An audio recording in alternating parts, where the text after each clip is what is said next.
Assalamu alaikum warahmatullahi akkam nagaa jirtu fayyaa keessanii akkamiin nagaa isin jirtu har'aan tana akkaataa chicken breast easy waan mana qabdaniin cook gootan isin garsiisa.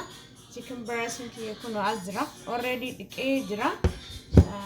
Kanneen waan anatti eda'u timaatimii, qullubbii adii, shunkurtii, daaniyaa kanneen natti eda'a kanallee kan salaaxaati keessa buusaachu chili kamuun xiqqoo isii keessa buusa. Kanaaf waan hundaayyuu cheese asii qaba. Kanaaf akkaataatti dalagu isin agarsiisa. Waan kana hundaayyuu cicciree jechuudha.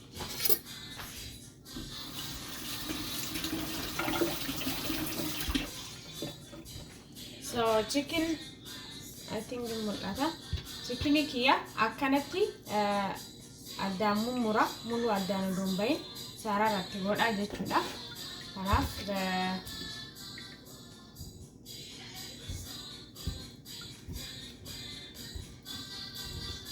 space hambistanii fi gootanii baay'ee bareedaadha. Dizaayinallee qirxii isinii baasa.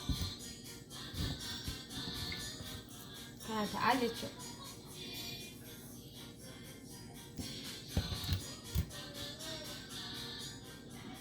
Dhiqee waan jiruuf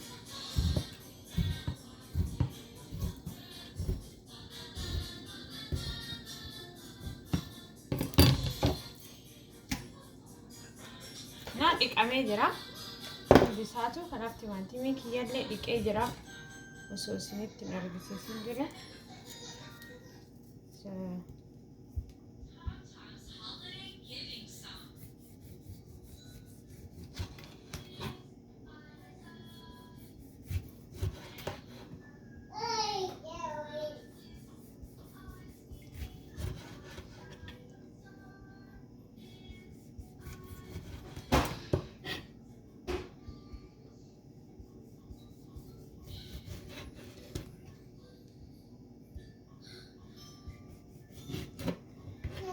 Timaatimii akkanatti akkuma gisee salaaxatitti cirtanii kanaaf habbaa meeqa timaatimii sarara chikinii addaan cirtan san irratti waan godhamuuf meeksuu timaatimiin keessanillee baay'ee laafaa ta'uu qabu.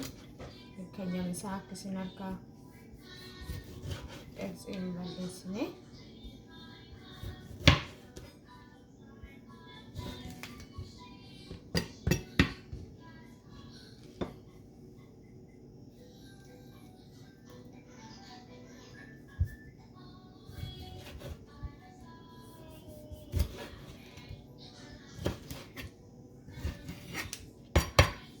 Timaatimii kiyyallee ciree kana fakkaata. Kanallee asuma dhiisaa jechuudha. Shunkurtii itti ciraa jiraani.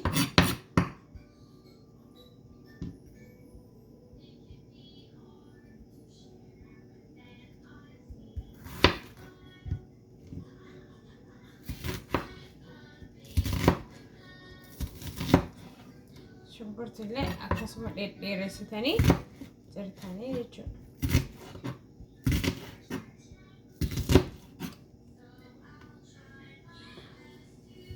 Kanatu nuwafi amma kanammoo asitti naqeet daakee maashina gurratti isiniin dhiyeessisu daakee isiniif deebi'a. Akkasumatti na eegaa isiniin jedha galatooma baay'ee. Assalamu alaikum warahmatullahi wabarakatuh. Walitti deebine kunoo daakee jira jechuudha. Qullubbii adii fi waa hunda walittu akkasumas amma qopheeffadhee mix godha. Cheese illee as jira ganaa murraa jechuudha. Albee kan hojjetachiisa. Kanaaf zayitii xiqqoo kana fayyadamanii isin waan feetan fayyadamuu dandeettanii xiqqishuma iseetti buusa.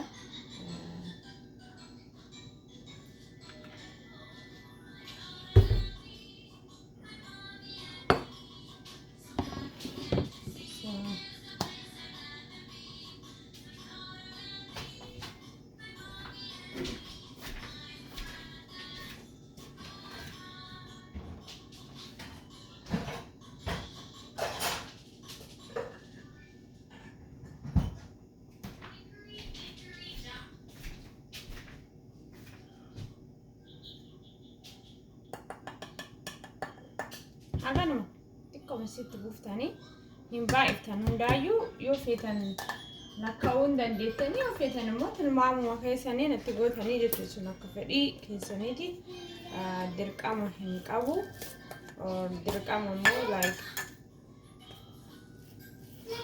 wanni jechuun qabdanii jechuudha.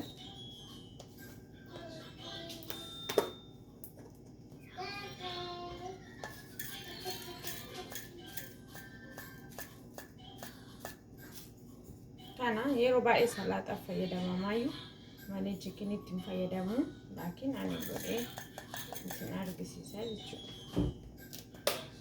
Waan feetan waan manaa qabdaniin dalagachuu dandeettanii tuni rakkoo miti. Kun immoo chiiliidha.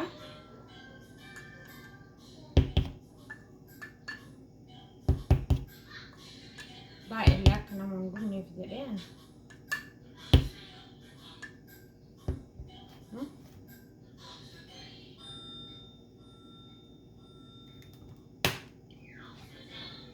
Tilmaamni rakkoo hin qabu waan ofii keessaniif waan haga feetanitti godhachuu hin dandeettanii ofiitan safartanillee atti godhuu hin dandeettanii rakkinaa miti jechuudha. So qiddaas keessa daakee ni jira. Akka hin dagannee isiniin jechuu barbaadeeti. Kunoo daakee kana fakkaata jechuudha. Isaallee baay'ee osoo hin ta'in hin hadhaara gisee baay'ate. Just now, orgaayu.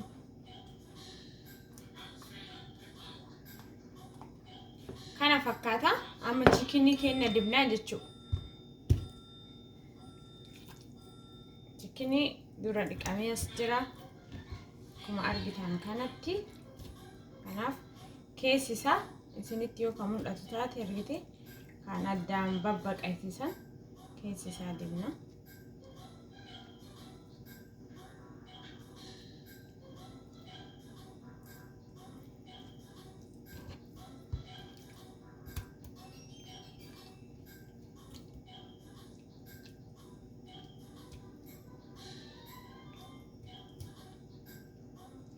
Harka dhiqadhee jira.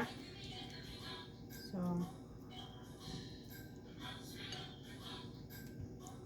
kana fakkaata jechuudha. Ganaa waa hedduutti goona. Kanaaf immoo keessi isaa dibdaan isin akka isin keessi isaa akka gaariitti gasseenu jechuudha. Homaa rakkoo hin qabu jaalalli hin kaagati ba'uu hin danda'a.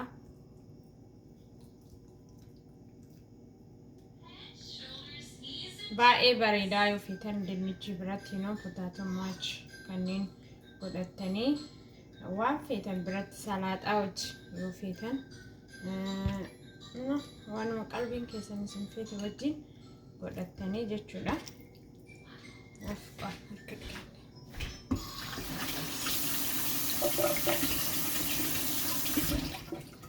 Jaalattan jedhee abdii isinirraa qaba.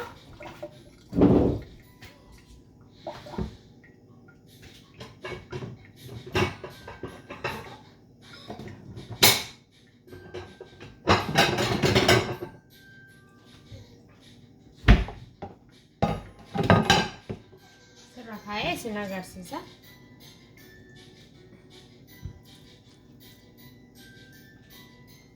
Tokko naafe jechuudha. Haguma feetan haguma faamilii keessaniitiin haguma nyaataniin godhachuu dandeettanii. Kanaaf baay'ee jaalattan jedhee abdii qaba. Kanaaf like, share, subscribe godhaa, comment barreessaa. Try godhaati yoo inni isinii bahe akkasitti kanaaf koomanii isaa barreessaa yoo inni isinii bahu didellee koomanii isaa barreessaa isiniin jedha. I hope dammoo hin jaalattanii rakkoo hin qabu. Kana fakkaataa jechuudha. Egaa dibi booda akkana jira. Chiiza murree waliin deebina jechuudha.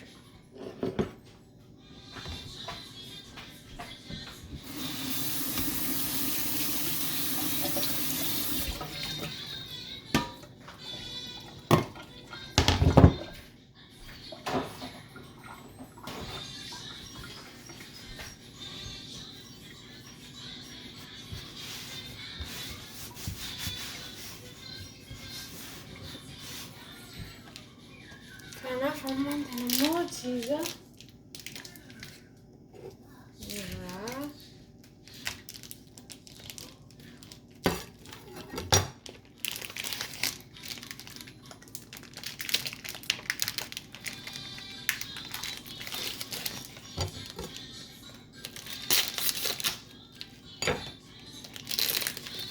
Kana cheese nile kana pizza,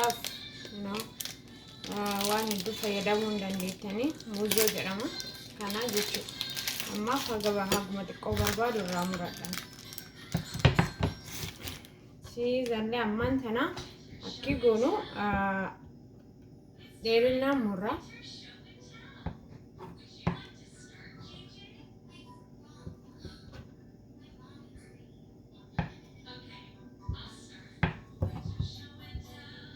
Murame bitachuu hin dandeettan jechuun murame already sirraa'een jira muruuf hin deemtanii keessa wanno jettanii ani garuu saayizii chiikinii kiyyaate muruu waan barbaadeet iizitti akka irraa baay'anne jechuudha. Kana fakkaata jedha.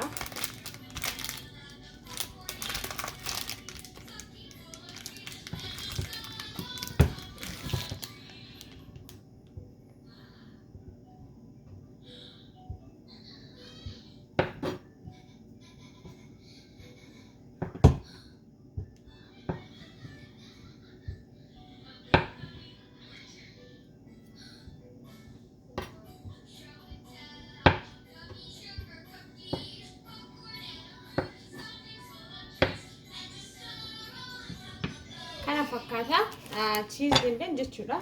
Amma gara chikinitti deebinaa. Chikiniin kun as jira. Hope isinitti mul'ata akka gaariitti jedhee yaada. So akkuma reefu argitan chikinii keenya akkan addaan bibbiinxinee turre mire. Kanaaf waan kana hunda as keessa na'inaa jechuudha. Amma asirraa eegala. Cheese kanaaf xiqqaa muree timaantimillee asuma keessatti galchaa jechuudha.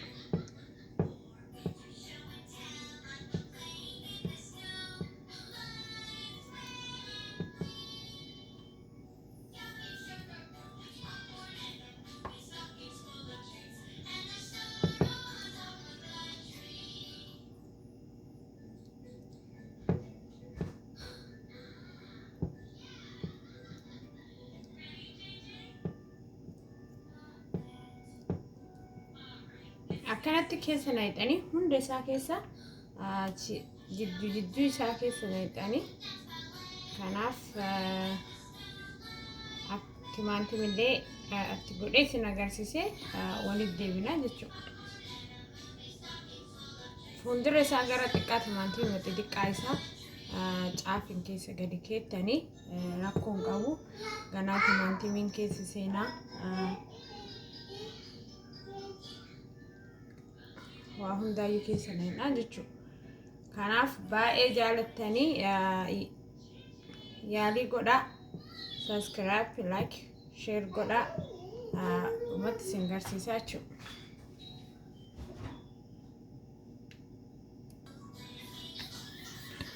Assalamu alaikum warahmatullahi wabarakatuh. Akkam nagaa fayyaa keessanii isiniin jecha. Wanti dalagaa isa.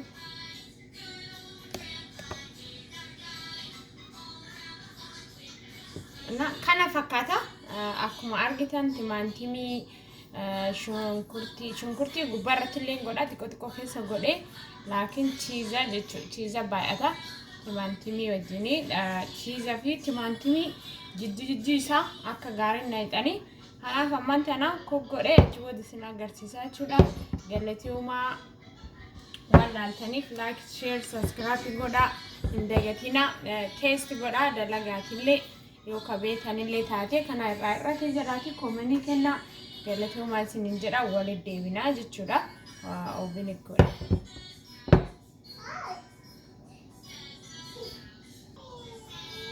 Kana fakkaata oven seenuuf reediidha ammaan tana kanaaf 350 irra kaa'annee oven keenya wanno jenna jechuudha.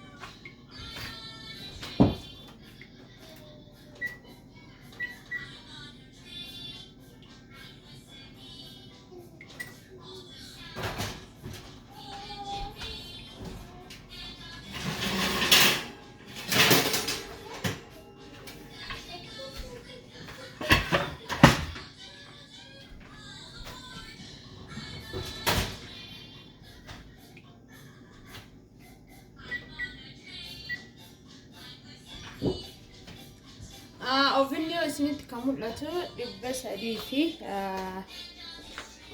argitanii shantamarra kaa'ee kanaaf haga o'u inni o'ee jiraate wanno jira ovenni keenya o'e booda keessa keenya jechuudha keessa keenya chicken kana waan ta'u laallaa jechuudha kanaaf like share subscribe godhaa yoo jaalattan ammallee yoo irraa ba'e isin argisiisa kana fakkaata galatooma isinin jedha haga booda deebinutti nagaatti oola. Hello, assalamu alaikum warahmatullahi wabarakatuh. Chicken kiya dhume jira. Kana fakkaata jechuudha.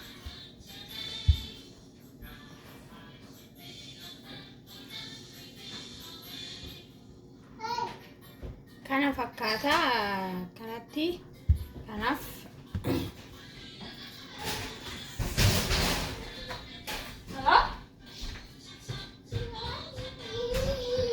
Hi, honey.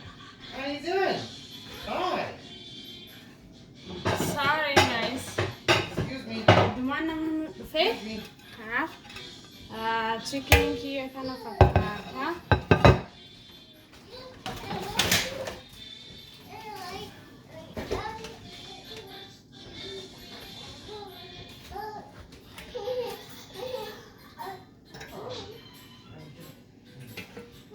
Ammas waan ta'eef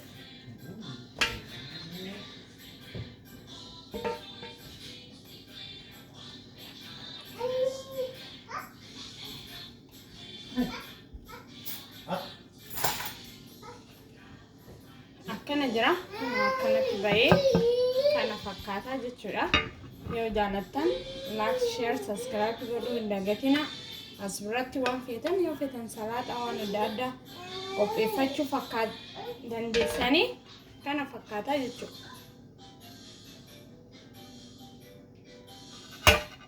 Galatooma like share subscribe godhuu hin dagatina commentii keessan kaayaa yoo jaalattanii kana fakkaata baay'ee namatti tola akkasumas teestiin isallee bareedaadha galatooma isinin jedha nagaatti.